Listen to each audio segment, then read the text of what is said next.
We're sailing.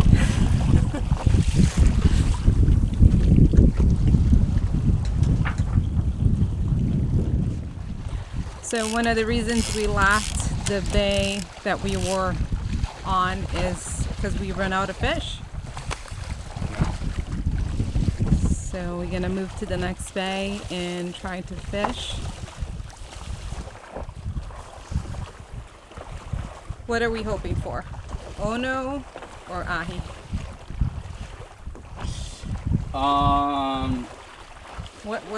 What's in the waters over here? Everything. Yeah? Mahi, ono, aku, ahi. It's ahi fever right now. Summertime in Hawaii is ahi fever. It's when like a lot of the tournaments are going on and things like that. I think these guys are bottom fishing out here. I don't think they're trolling. This guy's trolling. We're gonna bounce off the fads. The fads are the fish aggregation devices. They're buoys that the state of Hawaii and I'm sure other places do the same thing, but I'm just not sure. But we place buoys off of the coast to kind of make habitats for the pelagics. So the buoys, usually you get the little fish get the big fish, get the bigger fish, big fish. And what a lot of guys in Hawaii do is they just run the fads. So we're gonna head out to some of the fads and we're gonna tack up the coast as we're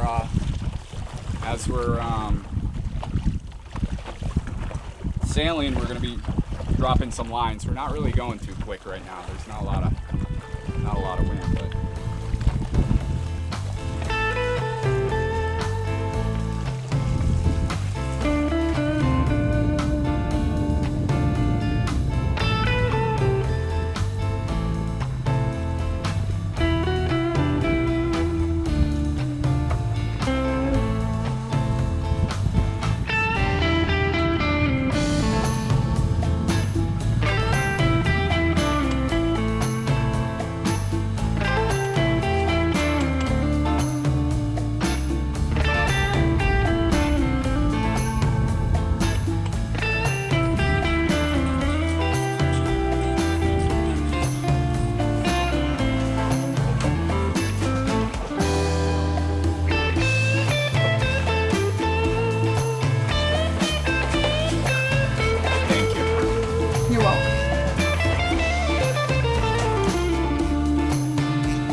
We woke up the next morning to a beautiful sunrise over the bay.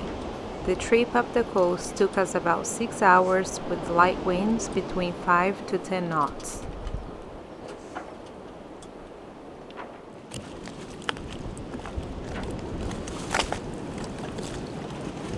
yeah, killer south swell coming in today.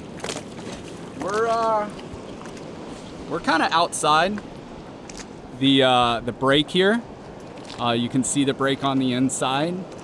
I've never anchored here before. I'm about 85% sure we're good. The other 15% I'm just keeping an eye on. Kind of my thought process is this little double hold boat over here is moored up. And if he's moored up and he hasn't moved, and we're even further out from him, my thought process is that we're probably pretty far outside the break zone. We're still getting a little swell come through. Some solid 10s just came through there. Very nice, very beautiful wave. I wish I had some kind of board, but I do not have anything at all. But absolutely beautiful day in here today. Absolutely beautiful day. Right now we have good solar coming in. We're running all 4 panels are picking them up right now, so we're actually getting 5 amps in right now. Give you guys a heads up what I'm doing. So we've had this water maker since we bought the boat. This was, you know, one of the selling points of the boat for us, to be honest, was to have one of these you know, add-ons that, you know, can cost you a couple $1,000s straight out the bat. So this boat has a Spectra water maker. It's a 150. There's no manual, there's no anything that came with the boat for this water maker. So I'm really just kind of fumbling through it. We bought a cruiser pack before we left. Cruiser pack has all these 5 micron filters. It has another charcoal filter in there for the flush. I'm learning all that today. It has 2 storage component bags, but unfortunately it does not have the SC 2 and 3 chemicals in order to pickle it and in order to flush it. This might actually be the pickling. That's, like I said, once again, I'm doing all this with very little information and very little Wi-Fi. But to give you an idea of what we're dealing with, this is a brand new filter, and I will show you the filter.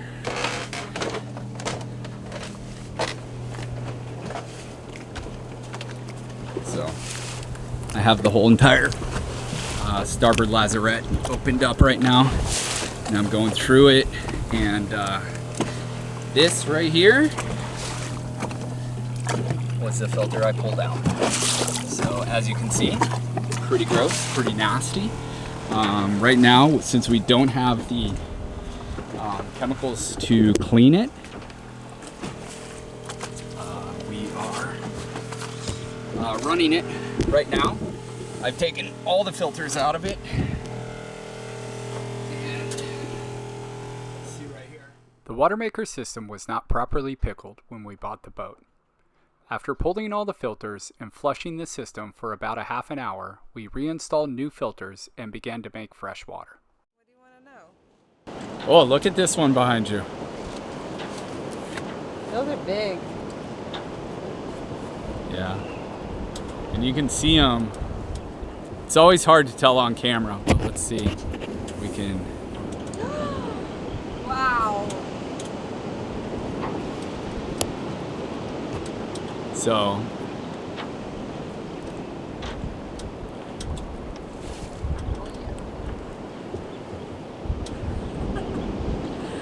That's so big. That's what she said. That's what she said! We're in deep water though. We're out here, but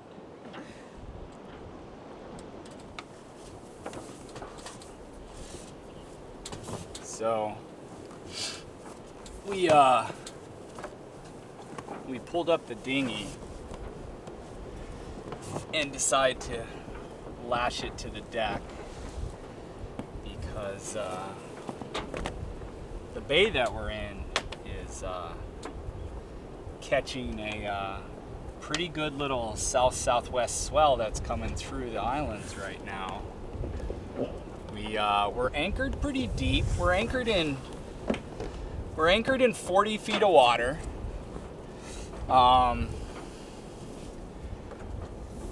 We're not even tugging on the anchor, but there are some decent size sets coming through every half hour or so, and you know, they're starting to break right out here, and it's just making us a little nervous. So we talked about our plans. Right now we're staying.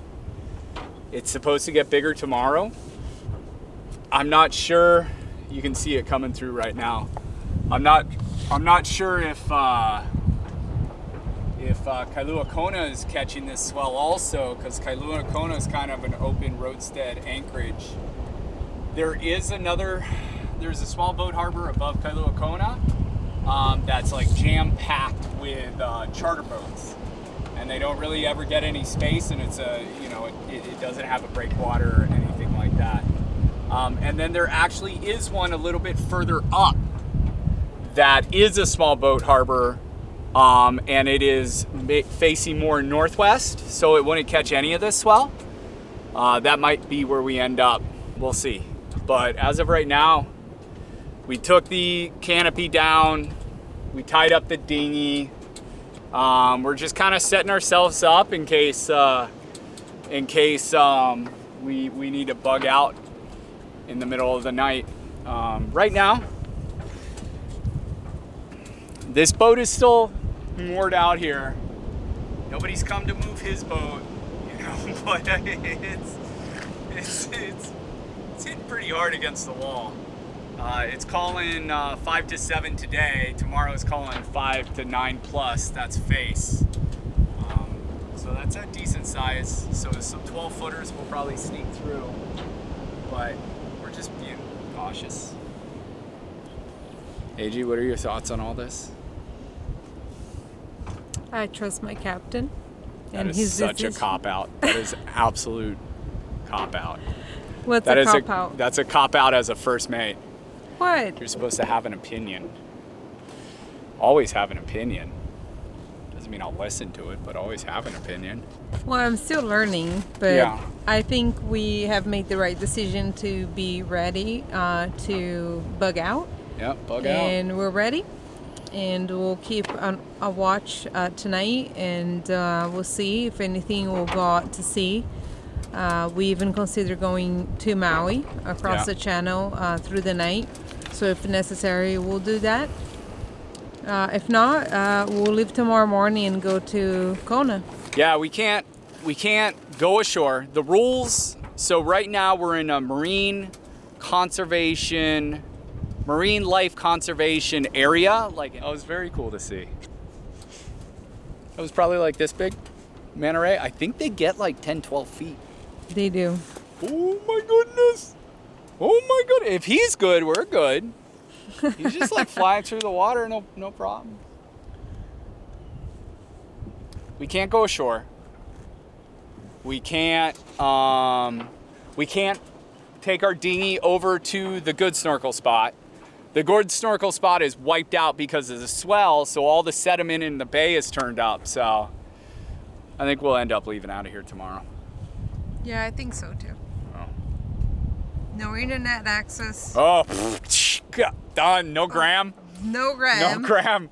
Gotta move. No gram. We had good gram service all the way up here, and then cut off when we got into the bay. It kind of feels like they don't want us here. Oh. Ooh. Ooh, touchy subject. Touchy subject. Touchy subject. That's where Captain Cook was. He got it. He got it. That's so we read about it before we came in here. Kealakekua Bay? Kealakekua Bay? I'm probably absolutely butchering that name. Also known as Captain Cook Point. But this is where Captain Cook came back the second time, because he first made landfall in Kauai, and then he went away, and then he came back to Big Island. They found this bay, they pulled in. The Hawaiians were having their, once again, gonna butcher it, Makiki Festival. The like super competitive, they do all these, it's like the Olympics of the Hawaiians is what it was. And it was a big celebration, big feast. So he was like welcomed, and everything was good and everything was happy. And then like right as the festival ended,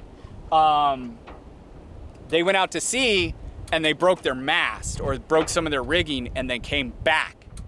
And when they came back the second time, the relationship didn't go as well. There was some accusations of theft. Then there was, they tried to hold the chief ransom or captive. Needless to say, they did not take too kindly to that, and Captain Cook got on the beach right over there. That should teach you not to overextend your or overstay your welcome.